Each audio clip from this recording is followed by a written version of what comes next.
Bueno, pessoal, então vamos dar início ao nosso encontro de hoje.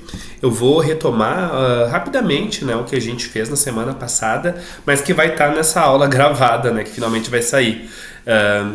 Eu coloquei para gravar a aula semana passada e me dei conta que depois que o áudio deu defeito, então é só eu gesticulando aqui, mexendo a boca, sem som.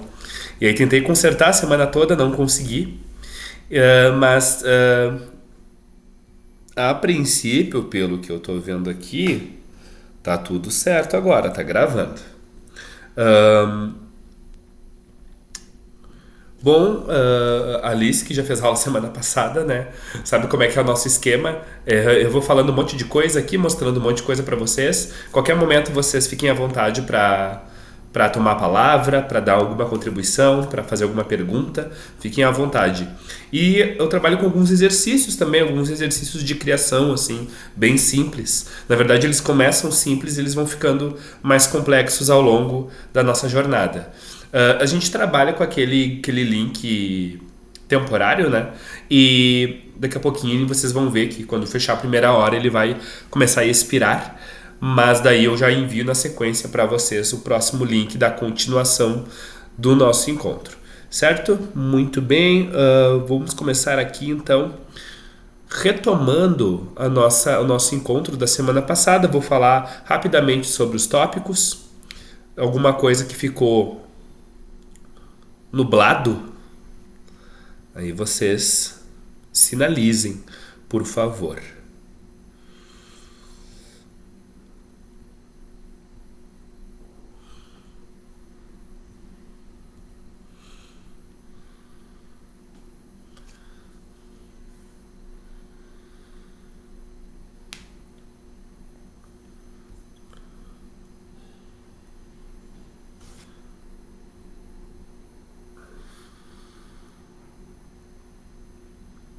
Ok, muito bem. Então, nesse curso de roteiro e dramaturgia que nós estamos fazendo, nós vamos estudar o tema como ponto de partida de uma história, vamos estudar a criação de personagem, estruturas narrativas, escrita de cena e escrita de diálogos. Cada um desses tópicos, então, nesse curso, certo? Pensando no tema como ponto de partida, eu coloquei aqui como exemplo a peça Édipo Rei, o filme Parasita e o filme Corra, que pensa a partir da gente escolher uma temática, um assunto, e desenvolver a dramaturgia, desenvolver o roteiro a partir desse assunto.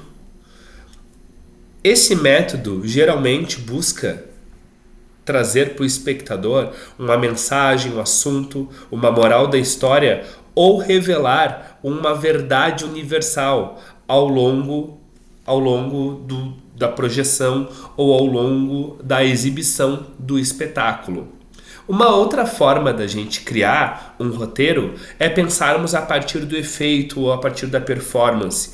Ou seja, ao invés de estarmos preocupados com uma mensagem final, a gente começar pela camada mais superficial, ou seja, vamos falar sobre uma obra de ninja. Vamos escrever aqui um roteiro, um filme sobre ninjas. Por quê? Porque eu gosto, eu acho legal. Vamos fazer aqui uma história de zumbis. Vamos fazer uma história de invasão espacial. Vamos fazer um drama sobre um casal se separando. Ou seja, primeiro eu parto do que eu quero dizer, para depois eu descobrir o assunto, para eu descobrir o tema, para eu descobrir a mensagem que eu quero passar com aquela história. Professor Juliano, é obrigado tu passar uma mensagem? Não que seja obrigado, o espectador ele vai interpretar da maneira que ele quiser, mas a gente tem um assunto, o qual a gente trata ao longo da escrita do roteiro, ele é útil para nós enquanto escritores.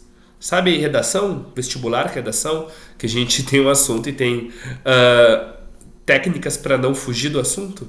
É isso, é a gente pensar que todas as cenas, de certa forma, elas têm que contribuir para o debate daquele tema, certo? Mas existe essa outra possibilidade, que ao invés da gente partir do tema, nós partirmos então do efeito da performance.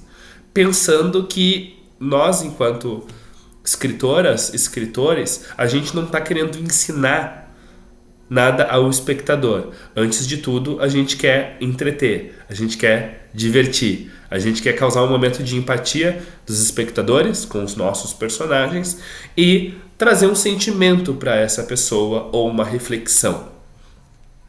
Às vezes a gente cai muito nessa, né? A gente trazer uma grande verdade reveladora na escrita de roteiro ou debater sobre um tema querendo ensinar algo a alguém. E talvez a gente tire um peso maior das nossas costas se a gente pensar que a nossa história não é ela não é uma querer ensinar algo a alguém, mas sim um ponto de vista muito específico, que é o teu, sobre determinado assunto. Às vezes eu tô aqui na apresentação, eu não vejo vocês. Aí nós fizemos um exercício onde cada um das alunas, dos alunos escolheria um tema para se guiar a história ou partir do efeito, partir da superfície, partir do próprio enredo em si.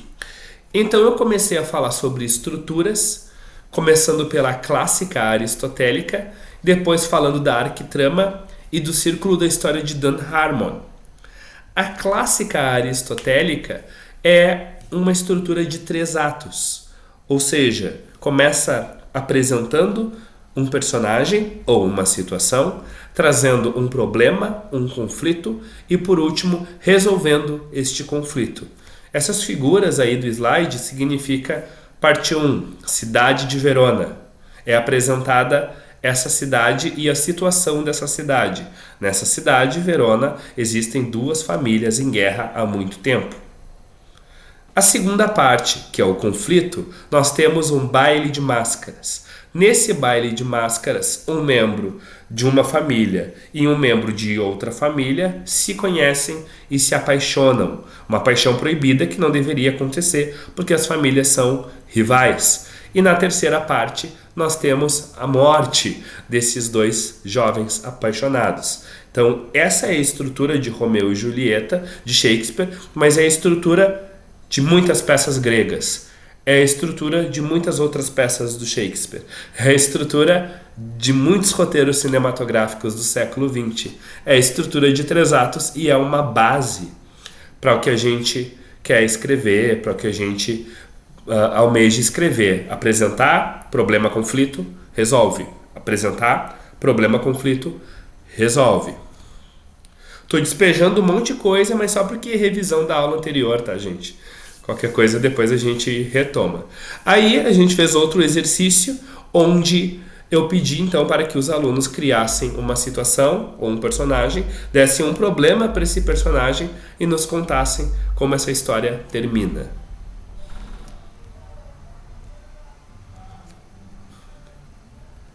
Muito bem.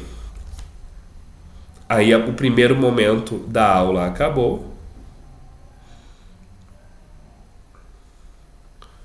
E nós fomos então para o segundo momento, que a gente entrou especificamente nas estruturas narrativas, que é o assunto que vai tomar o maior tempo de hoje, certo? Por aqui tá todo mundo bem? Vai ter uma aulinha lá aprofundando cada ponto disso que eu falei agora, nesses 10 minutos.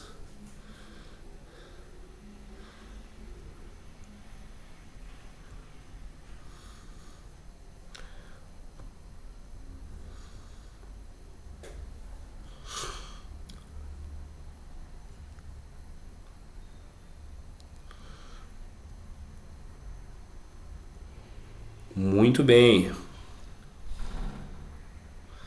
Então nós começamos a falar sobre estruturas dramatúrgicas. Bueno, pessoal, o que são estruturas dramatúrgicas então? Estruturas dramatúrgicas é uma ordem de fatos, acontecimentos, batidas, onde a gente pode organizar as nossas ideias E aí então dá a elas a forma, o formato de uma história, certo? Aquela estrutura de 3 atos que eu comentei anteriormente, ela é a mais famosa e a mais antiga. Só que ao longo de 5.000 anos de teatro e 100 e poucos anos de cinema, nós tivemos vários pensadores, vários teóricos que reformularam essa estrutura de 3 atos de várias formas diferentes, né? É um estudo interminável. De todas as maneiras que a gente pode estruturar um roteiro. Eu trouxe algumas aqui delas para vocês e é muito útil a gente saber estruturar uma história, porque mesmo que a gente não parta da estrutura, talvez achando, e eu já vi pessoas falando isso, já recebi essas críticas também, que uma estrutura ela engessa uma história, porque a gente tem que seguir o que a nossa estrutura diz, de certa forma, mas se a gente for seguir assim, fazendo sem planejamento, sem estrutura nenhuma, eu quero fazer uma história sobre motoqueiros e eu vou fazer a história de um motoqueiro que briga lá com um grupo e aí ele se rebela e ele foge, aí o grupo vai atrás dele, começa uma caçada e tal. Lá pelas tantas, eu vou me deparar. Isso acontece muitas vezes, já aconteceu com muitos alunos meus, já aconteceu comigo. Eu vou me deparar com a folha em branco, vou dar com a cara na parede. Ou seja, para onde é que a história vai agora? Como é que eu desato esses nós? E aí vem a estrutura. E a estrutura nos ajuda nesse sentido, porque ela nos dá subsídios para a gente fugir desses nós, para a gente fugir dessa folha em branco que às vezes nos apavora. Muito bem. Deixa eu dar uma olhadinha aqui, pessoal, nas redes sociais, porque às vezes tem uns alunos que falam que estão aguardando o link e não conseguiram entrar. É sempre bom dar aquela... Pronto.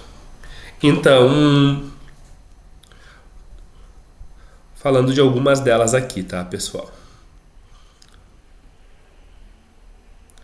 A arquitrama.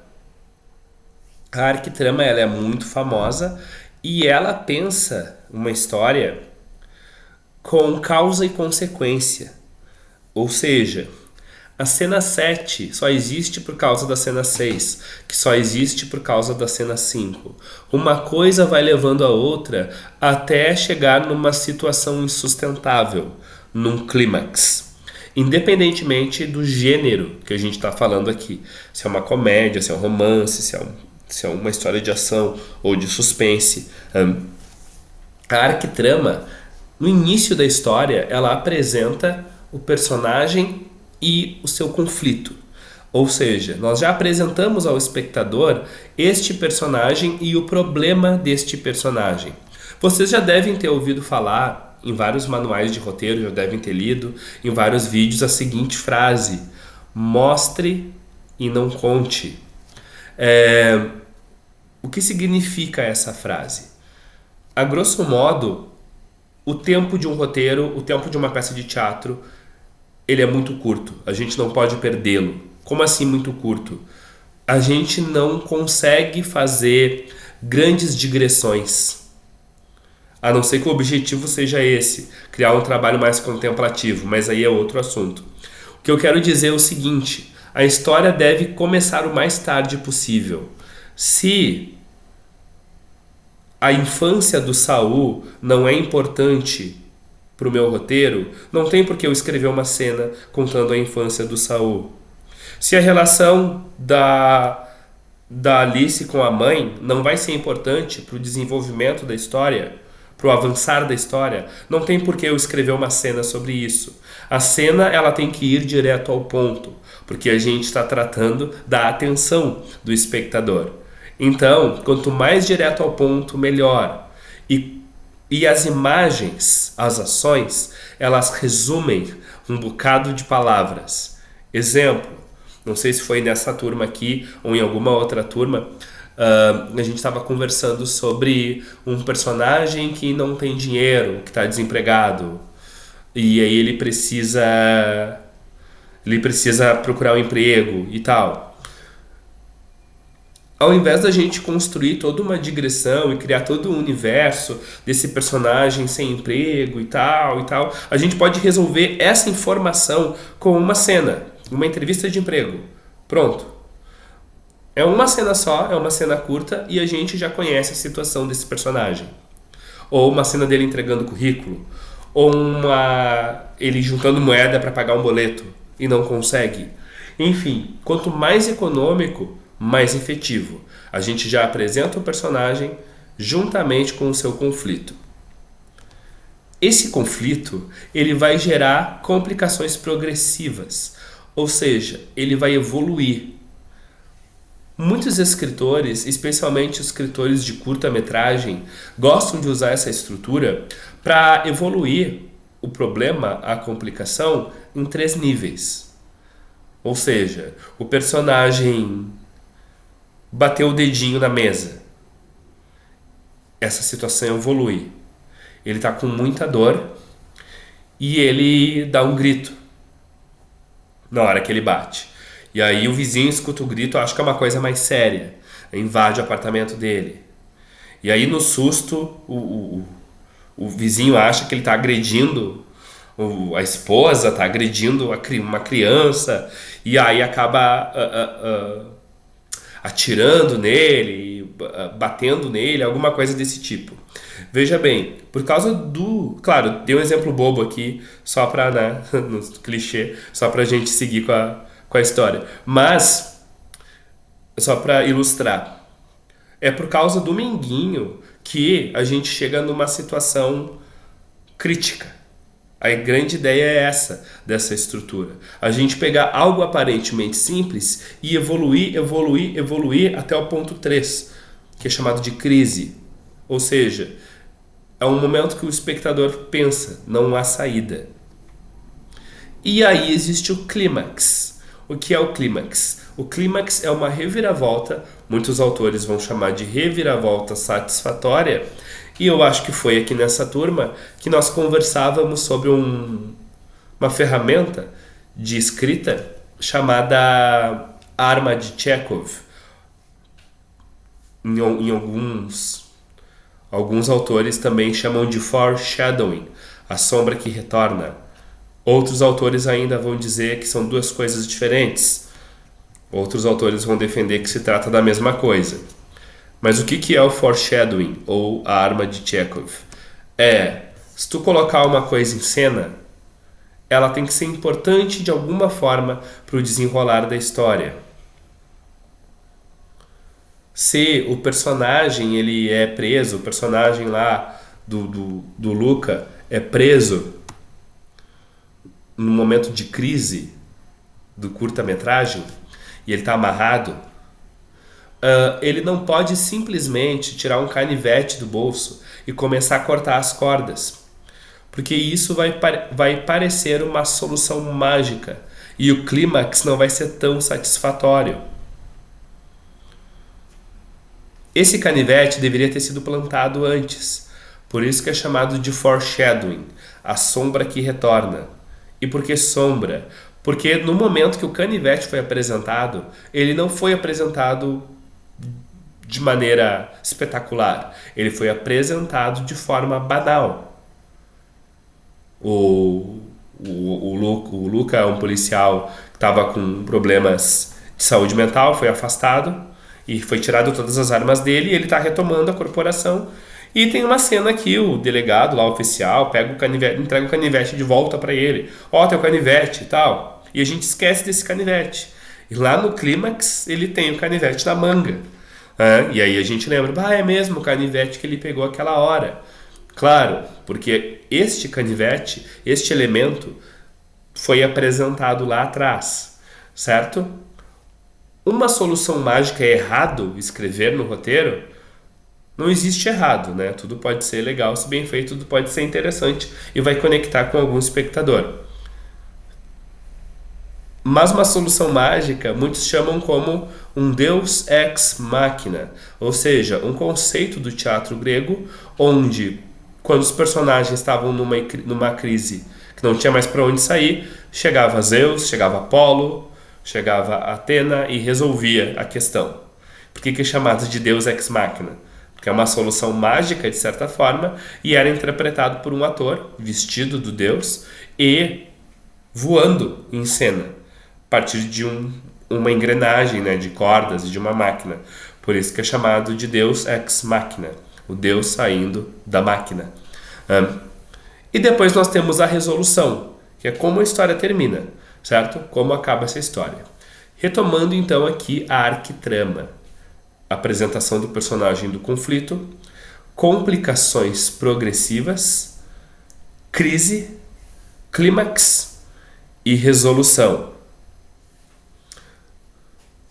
Tudo tranquilo aqui com a arquitrama? O que vocês vão fazer é pegar a ideia que vocês tiveram, que vocês querem desenvolver em um roteiro de peça de teatro, de esquete, de curta-metragem e distribuir nesses pontos, certo? Uma possibilidade. Outra possibilidade.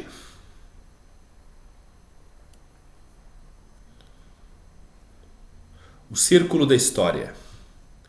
O círculo da história, ele é usado para desenvolver, não que ele seja usado para desenvolver só isso, né? Mas ele ficou popularmente conhecido pelo Dan Harmon. Dan Harmon, ele é um escritor de séries estadunidenses, séries como Rick and Morty e The Community. E ele cria esse círculo da história, dizendo ele, para escrever episódios de 20 minutos. Na aula passada a gente fez um exercício com uma das alunas e tal, né, que era uma personagem, era uma pessoa com deficiência que acaba, por causa do preconceito, não consegue emprego e acaba virando uma contraventora, uma criminosa, né, bem interessante. Mas retomando aqui, o círculo da história começa com apresentando o personagem. Então o personagem, no momento 1, ali chamado você, começa apresentando o personagem. Então nós temos uma cena, um momento onde nós apresentamos o personagem protagonista. No segundo momento da história, a gente apresenta o que o personagem precisa, o que está fazendo falta para ele naquele momento, qual a sua necessidade. No terceiro momento da história, o personagem vai, ou seja, ele vai em busca daquilo que ele precisa. E no momento quarto é aquele momento aventurinha, onde o personagem fica procurando o que ele precisa. E aqui do ponto 4 para o ponto 5, existe um pulo do gato, porque é o momento que o personagem encontra o que ele estava procurando. Mas geralmente, nos episódios do Rick and Morty, ou nos episódios do Community, ou na minha experiência que eu já tive usando essa estrutura, o interessante é o personagem não encontrar da forma que ele estava buscando, mas de uma outra forma. Daqui a pouquinho a gente vai falar sobre criação de personagem, e aí a gente vai entrar mais nesse assunto, sobre a visão que o personagem tem sobre o objetivo dele dentro da história. Então o personagem, ele encontra o que ele estava procurando, mas não da forma que ele queria. Então a personagem da Bárbara lá, né? Ela é começa ali na parte 1 apresentando a Bárbara, que é uma aventureira, uma caçadora de recompensa no mundo pirata, e ela foi abandonada quando era criança pelos pais e acabou se criando nas ilhas e com piratas de toda espécie, de todo tipo. Estou inventando na hora aqui, né, gente? Se quiserem podem contribuir. E aí ela precisa muito de um tesouro, que todo mundo fala que para ela, na cabeça dela, vai resolver todas as questões, todos os problemas dela. E ela vai em busca desse tesouro ali na parte 3. E na parte 4 a gente tem altas aventuras, né? Altas zoações, de muitas lutas e cenas de ação, e até momentos que ela está buscando pistas para encontrar esse mapa, né? E aí na parte 5 ela finalmente encontra. Só que ela se dá conta aqui nesse encontra que não é o tesouro que ela estava precisando. Ela estava precisando, sei lá, de algo que remetesse à família que abandonou ela quando era criança. Ela encontra uma figura materna. Ela encontra a família que ela estava precisando. E ela descobre que esse é o verdadeiro tesouro. Bem clichê aqui, né? Só pra gente brincar. E ela encontra. E ela percebe que não era o tesouro que ela estava buscando. Era essa sensação de pertencimento. E aí na parte 6 ela pega e paga. Ou seja, ela se apropria disso que ela vem buscando, dessa sensação de pertencimento, agora com uma figura materna lá, que também estava na mesma aventura que ela, que tinha perdido uma filha lá, uma coisa bem Last of Us, né, ou Stranger Things. E aí as duas mulheres, então, piratas, fazem uma aliança nesse novo mundo e decidem ir contra essas pessoas que queriam, de certa forma, usar o tesouro para outros fins. E a Bárbara, ao longo dessa aventura, ali no ponto 7, ela muda. Ela muda a personalidade dela ao longo da história. Ou seja, ela é uma pessoa que estava preocupada com o tesouro e agora ela é uma pessoa que encontrou o seu verdadeiro tesouro, vamos dizer assim. E ela volta para o ponto 1, certo? Lá no você. Ou seja, ela volta para o estado que ela começou, mas agora como uma personagem transformada. Vocês vão ver que muitas dessas estruturas, elas trabalham com essa mudança de valores, com um personagem que é um e depois vira outro ao longo da história. O personagem é covarde, fica corajoso, é corajoso, fica covarde. O personagem, ele não acredita no amor, se apaixona. O personagem é arrogante, e egoísta, egocêntrico, acaba se tornando uma pessoa humilde ao longo da história. Muitas das histórias vão fazer este movimento. Geralmente é positivo, né? Se a gente pega histórias da cultura pop, por exemplo. Às vezes, dependendo do nosso gosto aí, enquanto escritoras e escritores, é negativo. O personagem começa num status positivo e se altera, né? Geralmente histórias que contam essas origens de vilão, por exemplo, né? Então o personagem termina dark no fim da história. E tem histórias também que brincam com uma tensão entre o personagem se transformar ao longo da história, ou seja, os elementos da história fazem com que ele se transforme, mas ele resiste. Tu até quase acredita que ele vai se transformar, mas não. Ele não aprende a lição e volta a ser quem ele é, né, no final dessa história. Tem alguns roteiros, algumas peças de teatro que também trabalham com essa coisa meio cíclica, cara, do personagem não mudar, não fazer essa alteração e voltar para o início. Mas o que é interessante é essa tensão que os acontecimentos do roteiro fazem com o nosso personagem protagonista. Tá todo mundo bem, gente? Perfeito, qualquer coisa aí vocês sinalizem.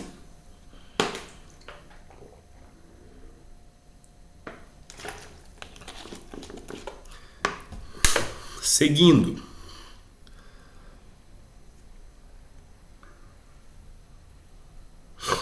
Aí nós temos a famosíssima Jornada do Herói.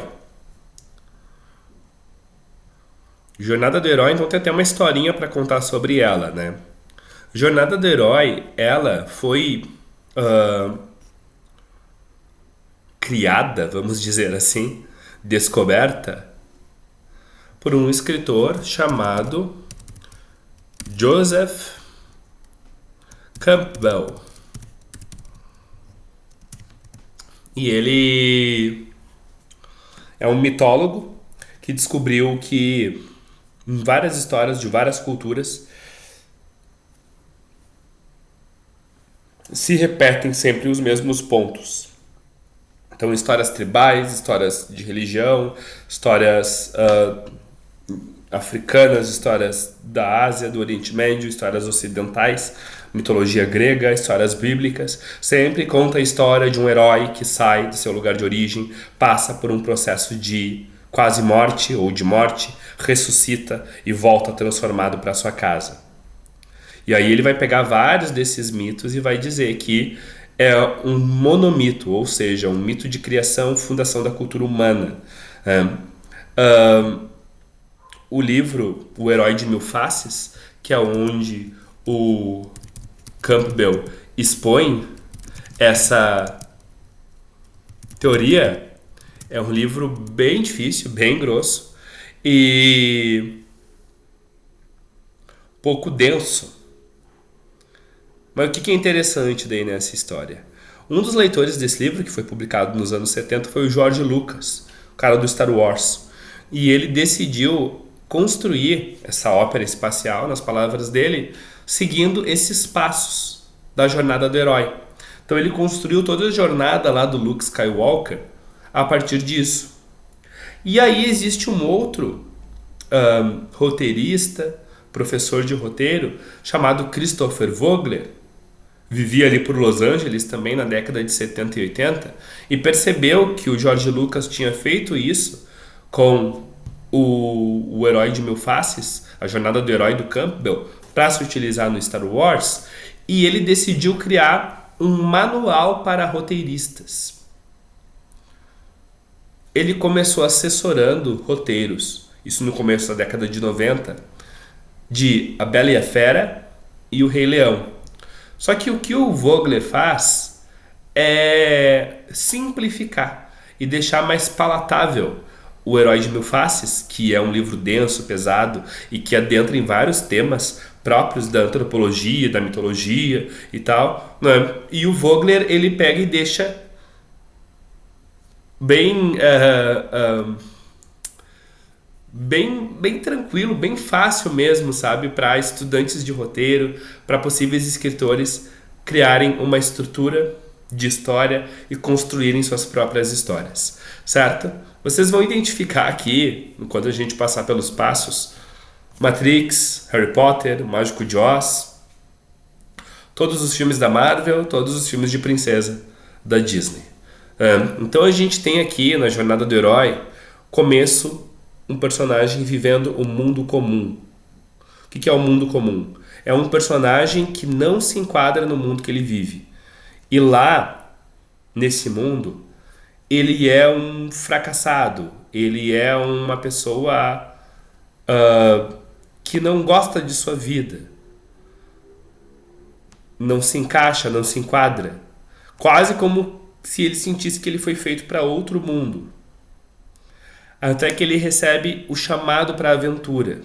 Esse chamado para a aventura pode ser um chamado real, ou pode ser uma oportunidade que ele vê de alguma coisa, mas que num primeiro momento ele recusa, porque ele não acredita nele mesmo e ele percebe que não vale a pena se colocar num risco tão grande para viver uma aventura. Na parte 4, esse personagem ele encontra um mentor. E aí a gente tem essa figura do mentor muito presente na cultura pop. É o Mestre Yoda, é o Dumbledore, é o Mestre Shifu, Mestre Splinter. Todos esses mestres aí, né? Às vezes é a fada madrinha, às vezes é um personagem que é o pai de alguém, que aconselha, que dá algum tipo de treinamento ou de item mágico, mas que faz com que um personagem entenda e se prepare para viver essa aventura. E aí ele vai para a parte 5. A parte 5 é chamada Travessia. E nessa travessia, o personagem percebe que ele está indo para um mundo totalmente diferente do mundo dele. Ele saiu do mundo comum e foi para o mundo da aventura. Foi para Nárnia, foi para a Terra-média, foi para Hogwarts, foi para o espaço sideral. Isso a gente pensar nesses filmes de aventura e fantasia. Mas se a gente pensar em histórias mais cotidianas ou mais realistas, talvez, lá é o momento que o personagem consegue a vaga no time. É o momento que o personagem começa a namorar com a pessoa que ele gosta. Enfim, é um momento que a situação desse personagem se altera e a partir daqui ele tem que começar a lidar com novas regras. E aí vem esse momento chamado provas, aliados e inimigos. Ou seja, é um tutorial gamificado de como ele vai conhecer esse mundo. São pequenas cenas onde esse personagem vai passar por alguns desafios. Esses desafios que vão amadurecer ele naquele mundo. É nesse momento também que essa personagem faz os seus amigos ali nessa história. E é nesse momento que os personagens também conhecem quem são os inimigos, os antagonistas, os personagens que vão atrapalhar a jornada do nosso protagonista, da nossa protagonista. Nós temos esse momento da caverna. No Herói de Mil Faces, chama Aproximação da Caverna Oculta.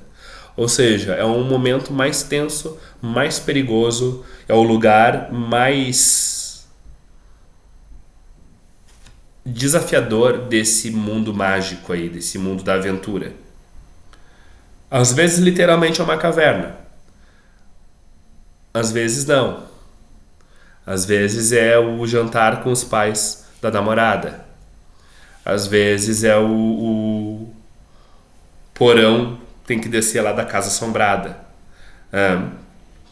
O Vogler, no livro A Jornada do Escritor, que é o livro do Vogler daí, ele analisa a partir da jornada do herói Titanic. E é bem interessante. E aí ele diz que esse momento da caverna é o momento lá que o Jack e a Rose têm sua noite de amor lá, que eles estão num lugar oculto lá do navio e tem um carro.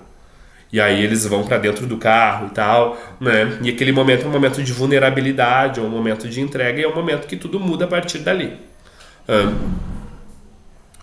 O personagem principal nesse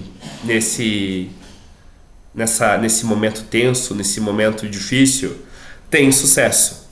E aqui nós temos uma ilusão de vitória. Porque esse sucesso, ele é muito eufórico, ele é muito estrondoso, só que ele desperta as forças do mal. Ou seja, agora as forças antagonistas vão atacar com toda a força, com toda a ferocidade, com todo o ódio, e que nos leva à batalha final. Ou seja, uma batalha muito difícil de ser vencida, porque as forças do mal são sempre em maior número, são sempre mais perigosas e são sempre mais mortais. Essa batalha só pode ser vencida através de um sacrifício. Assim como a caverna, o sacrifício aqui é literal ou simbólico. No caso do Titanic, é o sacrifício do Jack. No caso dos Vingadores, é o sacrifício do Homem de Ferro. Então, no caso de Jesus, que é o próprio Campbell, cita ali o Evangelho também como um dos monomitos, esse sacrifício também é um momento de transformação total do personagem e aceitação para as potencialidades dele. E é aqui que esse personagem se transforma num herói. Se o sacrifício for literal, ele vira um mártir, ele vira uma ideia, um símbolo. Se o sacrifício for metafórico, simbólico, ele provoca uma profunda transformação nesse personagem. Só ilustrando a questão do sacrifício simbólico, que pode parecer meio abstrato, né? Um filme de comédia romântica, por exemplo, onde a personagem tem que decidir entre o amor e o trabalho. E aí esse momento de sacrifício, ela sacrifica o trabalho para poder ficar com o amor de sua vida. Então é um sacrifício, é uma espécie de sacrifício. E a gente pode encontrar várias metáforas e simbologias para esse sacrifício. E aí tem o momento do retorno. Assim como o círculo da história lá tem volta, né? Tem esse momento do retorno, que é esse momento onde a história volta ao início e a gente pode acompanhar este personagem, só que agora transformado. Lá no começo era um personagem que não se encaixava no seu mundo. Era um personagem talvez fraco e sem disposição para lidar com os desafios daquele mundo, agora é um personagem que passou por uma transformação e que se transformou em outro personagem mais poderosa, mais potente, mais... o próprio Campbell vai colocar o termo Senhor de Dois Mundos, ou seja, é um personagem que domina tanto o mundo comum quanto o mundo da aventura. E a partir daqui se tornou uma heroína, se tornou um herói. E se eu não me engano, agora nós temos exercício. Sim, muito bem. Então, pessoal, antes do exercício, tá todo mundo bem? Metralhadora de informações. Tudo tranquilo sobre o que é uma estrutura.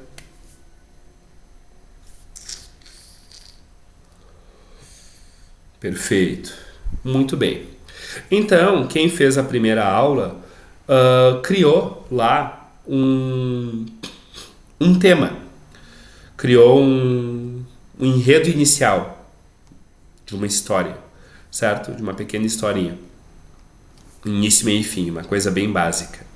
O que vocês farão agora? Vocês vão escolher uma dessas 3 estruturas e vão criar em cima dessa estrutura os pontos da história de vocês. Percebam, poucas palavras, tá? Se for a jornada do herói, são 12 linhas apenas. Se for o círculo da história, são 8. Se for a arquitrama, são 5. Achei que alguém tinha levantado a mão. Não. Então, recapitulando aqui. Arquitrama, vocês vão apresentar o personagem. Quero escolher a arquitrama. Na cena 1, vai colocar lá. A cena começa com o meu personagem tentando pedir um empréstimo no banco e sendo negado. Ou com o meu personagem tentando realizar um assalto e sendo pego pela polícia.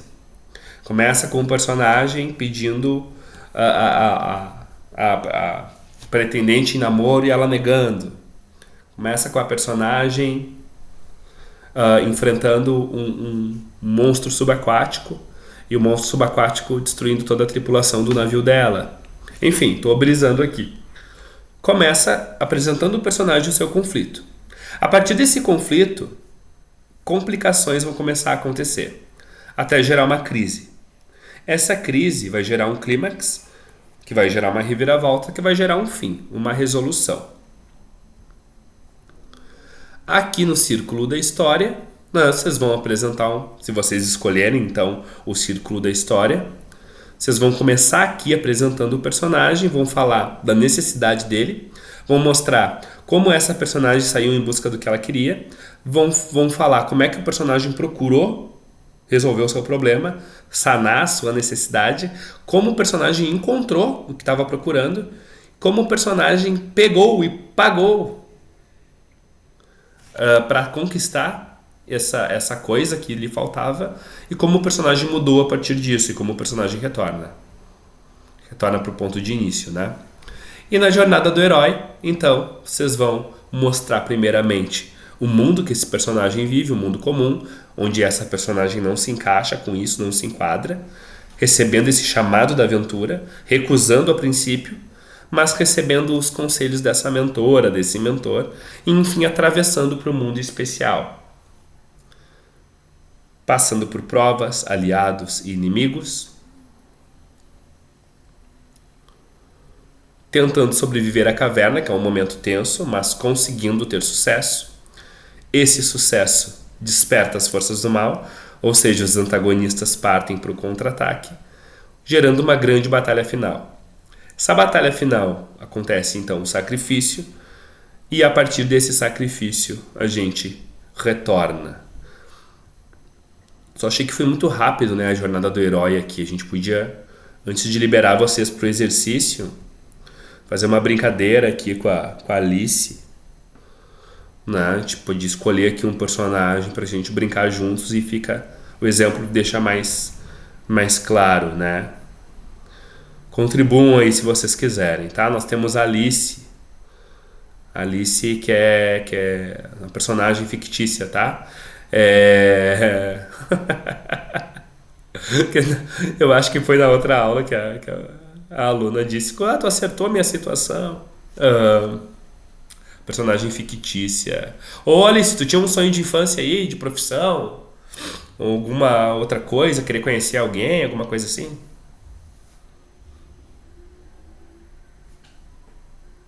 Não te ouço. O ataque do microfone. Temos barulhinho, temos interferência, mas não temos som. Dá pra ouvir? Agora sim. Oi? Ah, tá. Não sei o que deu. Não, o meu sonho era ser atriz. Ser Hoje atriz. eu sou formada, então vamos dizer que Conquistou. Ah, beleza. Então nós temos a Alice, que quer ser atriz e quer, sei lá, entrar. Vamos botar na Broadway, assim, porque eles têm esse sonho, né? Tem esse. Ah. E aí a Alice, ela quer. Peraí, deixa eu ver quantos minutos. Tá, temos 11 minutos, tranquilo. Aí depois, quando terminar a chamada, eu deixo o tempinho livre para vocês se exercitarem. Mas quando estiver rolando esses 11 minutos aqui, a gente brinca aqui dessa historinha da Alice. Então a Alice quer ser atriz, ela quer ser cantora lá da Broadway, só que ela não acredita nos seus dons, nos seus talentos, no seu treinamento. Ela até tinha esse sonho, mas ela acabou desistindo, acaba trabalhando de caixa de supermercado, né?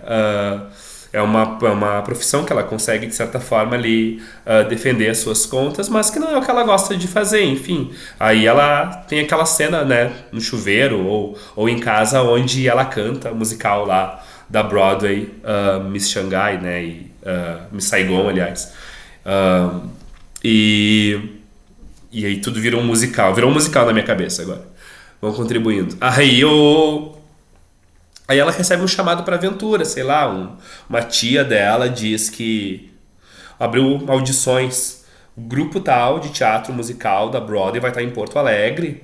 Não sei de onde é que tu é, Alice, tu é de Porto. Nós somos na FM, nós somos de Porto Alegre. E aqui é Florianópolis. Você pode colocar onde quiser. aí em Porto Alegre ela vai receber, né? Vai fazer essas audições. Só que a Alice ela não quer, porque ela acha que vai chegar lá vai ser uma perda de tempo. Porque faz tempo que ela não se exercita, que ela não atua, que ela não canta, então ela não quer ir. E aí ela tem um encontro com o mentor.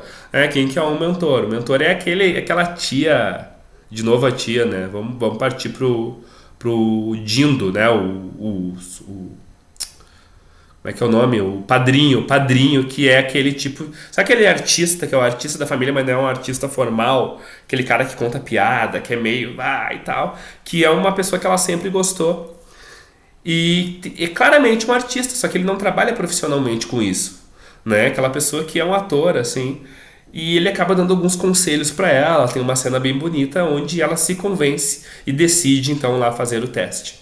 E ela vai lá, faz o teste, canta uma música, está extremamente insegura, mas uma pessoa lá da banca de jurados reconhece um brilho no olhar dela, que é o mesmo brilho, inclusive, que essa pessoa tinha, e decide então convidar ela para fazer parte das próximas etapas da audição, ou fazer um teste com um elenco numa turnê, e ela vai. E aqui, nessa turnê, que é um grupo de teatro musical Mambembe, né, que viaja de cidade em cidade, ela vai conhecendo o universo desses atores, dessas atrizes, passa por alguns testes, né, nessas relações que ela vai fazendo, encontra aliados, encontra inimigos, né, vai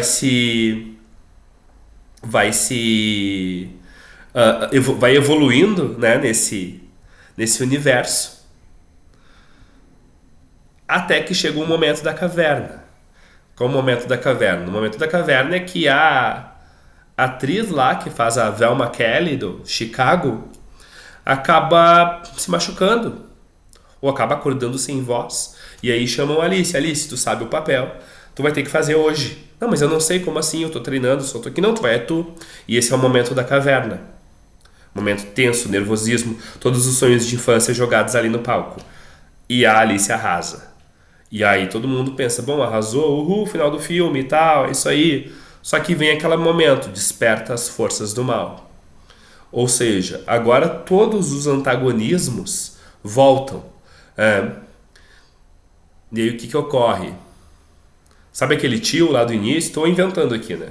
Aquele tio lá do início, ele falece de, sei lá, cirrose. E aí ela tem que parar a apresentação e tem que se reunir toda a família lá no velório do tio. E aí o velório do tio, todo mundo tem que fazer vaquinha pra pagar, porque ele nunca guardou muito dinheiro, afinal de contas, né? Era um cara meio sem compromisso, irresponsável. Isso as famílias falando, né? E aquelas tias maldosas já aproveitando pra jogar uma letrinha, né, pra Alice. Ah, mas tu quer ser atriz, viu só? Esse é o caminho que teu tio e tal. Despertou as forças do mal. E o povo do teatro ligando pra ela. E aí, tu vai voltar pro grupo ou não vai? E tem aquele momento da batalha final. Ou seja, percebam, essa batalha final, ela pode até ser um conflito interno, um conflito psicológico, pode ser uma cena de diálogo com a mãe, sobre escolhas, sobre tu não teve condições de viver a vida que tu queria, mas dessa vez eu tenho condições, então deixa eu tentar viver essa vida. Enfim. E aí nós temos esse sacrifício, que ali se sacrifica talvez uma estabilidade de trabalhar como caixa do mercado, né? E tem uma cena lá que o patrão lá do mercado até oferece uma promoção para ela ser fiscal de caixa, né? Mas ela não quer mais, porque agora ela vai ser atriz, né? E aí nós temos esse retorno, né? Ela decide então ser atriz a partir desse sacrifício, né? Ela vai lá numa apresentação, porque a apresentação também não dá muito certo, porque o teatro não enche, enfim, para também mostrar que não é tão fácil assim como todo mundo achou que ia ser, mas ela tá feliz. E o filme termina, ela reencontrando a família de novo, talvez alguma criança da família que se inspirando nela também, enfim. É clichê assim, né, pra gente brincar aqui, mas é uma historinha que se a gente botar no papel a gente pode melhorar, né, transformar numa estrutura legal. Então, apesar de que a jornada do herói nos faz meio que pensar em filmes de fantasia e tal, ela serve para qualquer gênero. Tu pode construir essa história como uma história de terror, por exemplo. Enfim, quer que a gente queira, certo? Só fiz esse exemplo aqui mais demoradinho pra gente, né, entender melhor cada etapa. Mas se vocês quiserem fazer o exercício usando a arquitrama ou usando o círculo da história, fiquem à vontade também, tá? A gente vai deixar uns 15 minutinhos pra gente retornar aqui. Agora é 7h58, 8h13 mais ou menos. A gente vai retornando. Esse link vai acabar. Eu vou mandar outro link pra vocês, certo? Aí se quiserem já entrar agora, porque daí eu vou deixar os slides aparecendo, né? Vou trocando assim pra vocês também irem se guiando, quem não anotou, enfim. Mas eu vou enviar pra vocês esse material também. Certo? Alguma dúvida, pessoal? Perfeito. Então vou mandar o outro link para vocês. Vocês entrem e eu vou estar projetando aqui os slides. Até mais.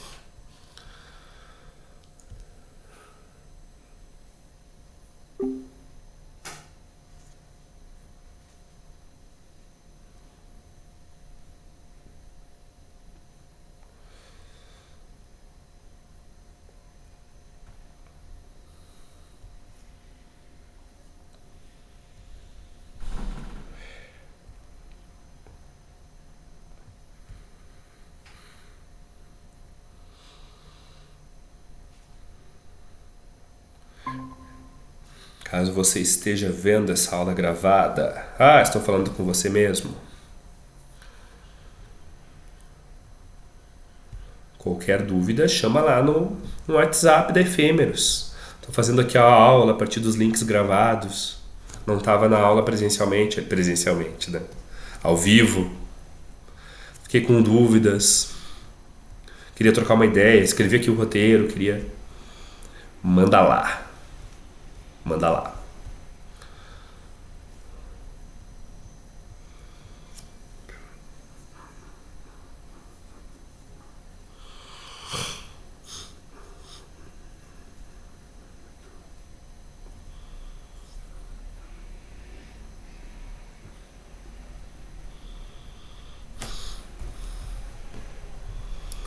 Uma musiquinha, pessoal. Tudo fica mais fácil com música.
Grupo Caverá, Os Homens de Preto.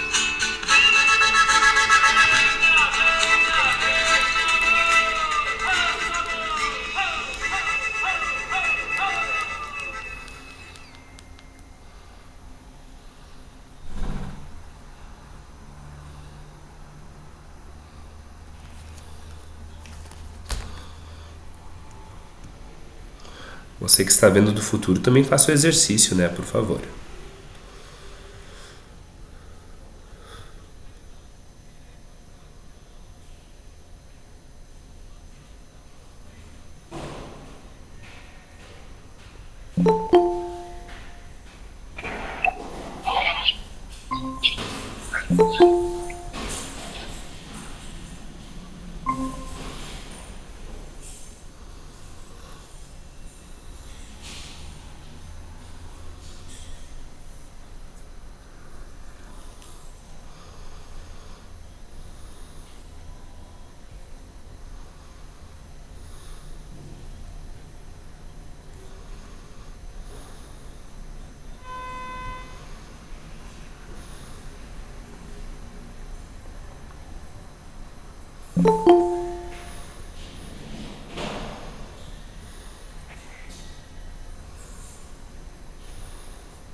Bueno, pessoal, vamos retornando aqui então.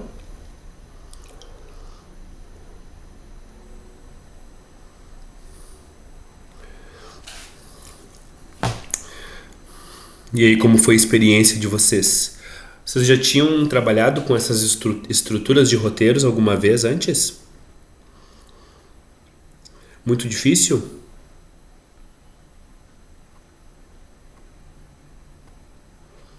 Tranquilo. Alguém quer compartilhar o seu exercício? Falar como é que foi, como é que fez?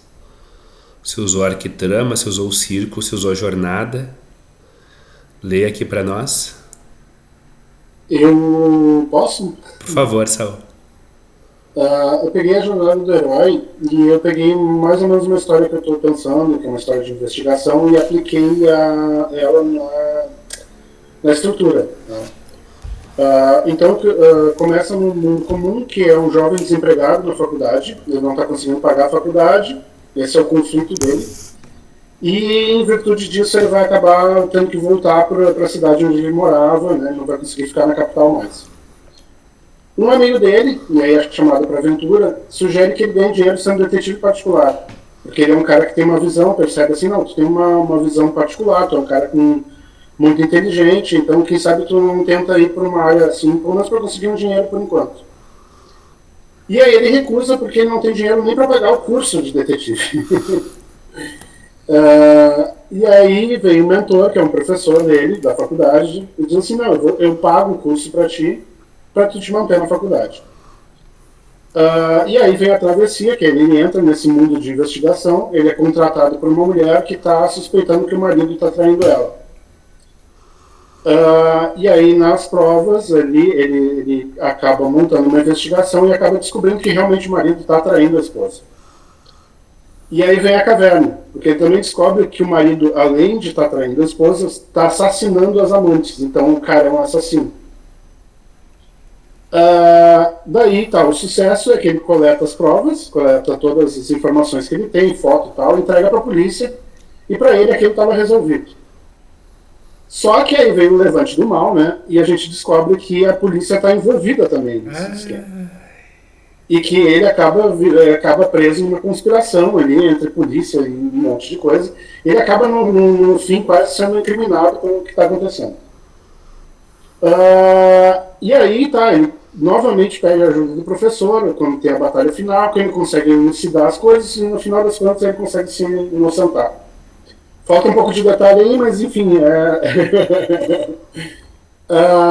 Só que aí tem o sacrifício, porque com toda essa função ele acaba tendo que largar a faculdade. Então, enfim, tudo que ele fez para se manter na faculdade acabou não dando certo, porque ele acabou entrando nesse mundo e aí, no fim, o retorno ele acaba virando um detetive em particular.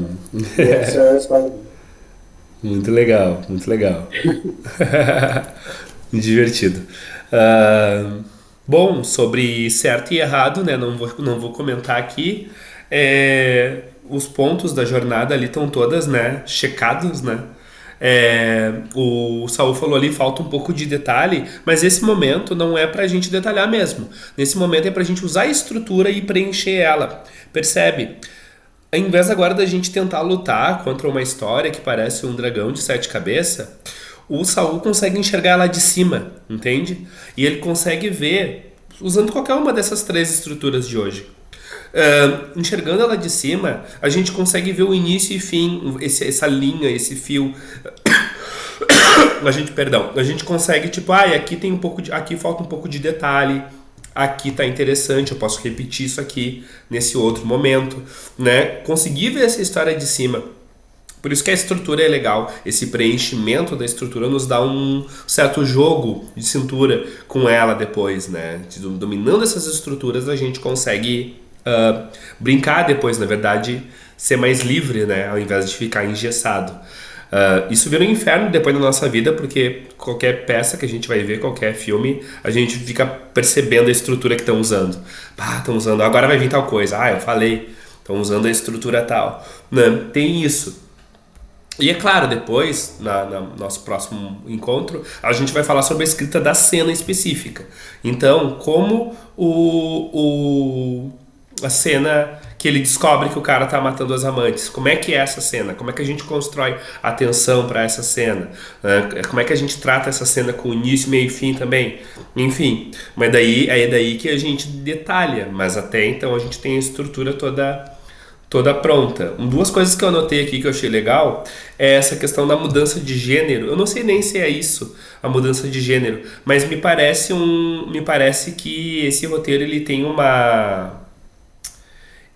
uma virada, né, ali justamente quando ele descobre que o cara é um assassino, né? E o que era para ser até uma pessoa tentando pagar a faculdade, de certa forma, vira um filme de suspense, né? Vira uma história de suspense. Isso é interessante. Apontar roteiros, né, que brincam com esse multigênero. O Robert McKee, que é o escritor do Story, ele fala que não adianta a gente querer fugir do gênero, que cada gênero tem os seus clichês, suas linguagens, e sempre que a gente está escrevendo alguma coisa, estaremos escrevendo gênero. Tem algumas pessoas que discordam, tem algumas pessoas que concordam. O que ele quer dizer com gênero? Ou seja, tipo, tem que descobrir qual que é da tua história. É uma comédia? É um suspense? É um terror? Agora eu acho interessante quando alguns escritores são conscientes disso e eles brincam com essa fluidez de gênero de propósito. Então, sei lá, o Quentin Tarantino lá no Drink no Inferno, se vocês viram, é uma obra que nem é dirigida por ele, é dirigida pelo Robert Rodrigues, mas ele é um filme policial até o meio, assim. Aí do meio pro final ele vira um filme de vampiro, do nada, sem aviso nenhum. Eu sei que o Pecadores também brinca com isso, eu não assisti ainda. Não sei se vocês já conseguiram assistir, mas ele tem essa brincadeira também, me falaram. E o próprio Parasita, né, que eu sempre uso aqui como exemplo de roteiro, ele tem um estilo de comédia, né? Ele tem um ritmo de comédia. Até o meio ali, até ficar toda a família na casa. Depois ele vira uma coisa meio horror, meio suspense. Então ele parece que ele brinca com outro tempo, outra velocidade, outros clichês. Ele usa todos os clichês da comédia, o Bong Joon-ho, lá na primeira metade da obra, e depois na segunda metade ele subverte, né? Ele usa clichês do horror, do terror, né? Cenas lá do cara saindo debaixo da escada, enfim, parece que são dois filmes num só.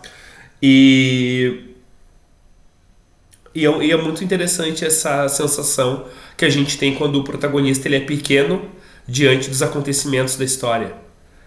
Isso coloca o espectador também, né, dentro do... Causa uma identificação também, né, do espectador, porque a gente vai falar de criação de personagem mais pra frente, mas é legal que o protagonista ele é o veículo por onde a história se desenrola, o veículo por onde o espectador vai enxergar a história. Então ele é meio que o nosso porta-voz, o protagonista. Ele representa a gente, né, de certa forma. Luca, por favor. Professor, eu fiquei pensando aqui, tá me ouvindo bem? Sim. Eu fiquei pensando aqui nessa questão do gênero, né? Não falando assim sobre o dele, ali, os exemplos que você deu, mas eu pensei um pouco, não sei se você já viu aquele filme com o Will Smith, do Hancock. Sim. E ele, a super-herói em reabilitação, ele tem um pouco disso, mas eu acho que isso acaba meio que quebrando um pouco da ideia do filme. Assim, na minha concepção não é um bom filme, né? Ele até é um pouco divertido, mas ele acaba destoando muito, né? A segunda metade da primeira metade, e isso acaba ficando uma coisa assim que, eu acho que não só eu, né? Mas muita gente acaba não gostando, né? Como que evitar esse tipo de quebra, né? Manter essa coisa de, talvez, entre aspas, dois gêneros aí, né? Uma coisa até a metade e uma reviravolta que transforma em outra coisa, sem criar essa separação de, tipo, parecem dois filmes totalmente diferentes em um só. Mas eu tenho a impressão ainda, Luca, que o problema do Hancock é pior que esse ainda. Não sei se vocês todos aqui lembram desse filme. É um filme do Will Smith que é uma comédia sobre super-herói atrapalhado no começo e tal, que é morador de rua e tal. E aí vira um drama romântico, né, se eu não me engano, assim, do nada, assim, tal, do meio pro final. Eu acho que a questão dessa obra até tem a ver com a temática que ela decide falar, porque por mais que o Parasita ele ainda tenha dois gêneros, os dois gêneros estão falando sobre o mesmo assunto. Os dois gêneros ainda estão discorrendo sobre desigualdade social.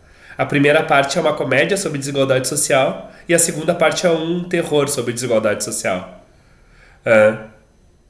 Agora o Hancock, eu tenho a impressão que realmente ele muda o assunto. O problema não é nem com o gênero. Claro, o gênero vai de lambuja nisso tudo.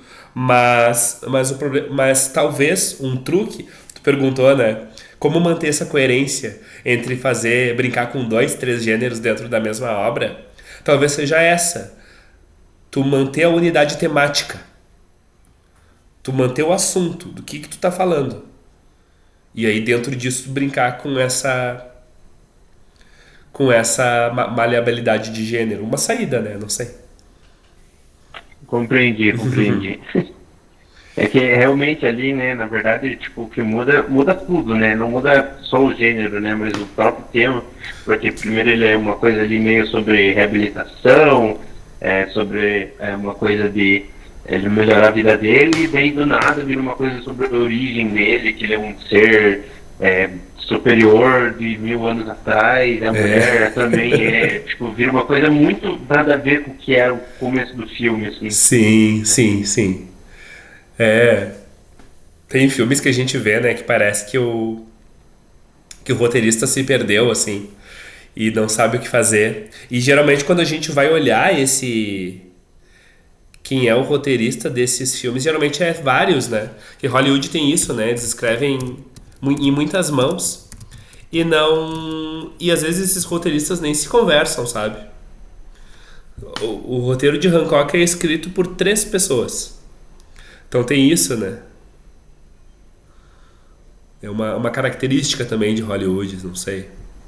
Uma hipótese aqui pra nós. Pode ser, então, alguém escreveu a primeira metade, outra pessoa escreveu a segunda e teve alguém que foi responsável para juntar as duas. Pode ser. Acontece muito comum essa divisão de trabalho aí em Hollywood, né? Muito comum. Aqui no Brasil, percebam, né? É um roteirista, às vezes o próprio diretor é roteirista, na maioria das vezes, né? Enfim, uma dupla de roteiristas, mas o nosso modo de trabalho, até mesmo porque a gente não tem uma indústria de cinema, a gente não pode dizer que a gente tem uma indústria como existe lá fora, né? Que é muitos trabalhos, assim, saindo por ano e muita demanda. Aqui é uma coisa mais de guerrilha, assim, né? A gente vai lá, a gente ganha um edital, aí é uma festa, a gente ganha um edital e a gente consegue fazer o filme, consegue escrever o roteiro, enfim. Mas é isso, pessoal. Não sei se mais alguém quer compartilhar o seu. A gente tem mais uns minutinhos ainda.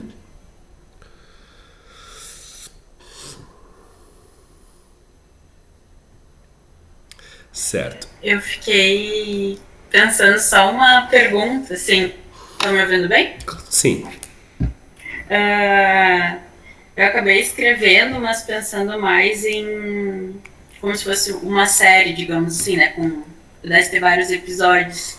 E daí eu tinha usado o modelo do arquitrama, mas daí fiquei pensando nessa resolução do conflito, do clímax, enfim, como uma resolução parcial, assim, né? Para ter essa continuidade. Bom, daí o próximo recomeça. E daí na hora que fui escrevendo também fui me perdendo, porque mistura um pouco dos outros modelos, assim, né? Pensando em algo que não vai ser começo, meio e fim, assim, né? Um começo, meio, mais ou menos fim, para ter um outro começo, meio, mais ou menos fim. Sim. Pensando em vários episódios, assim. Sim. Mas bem interessante.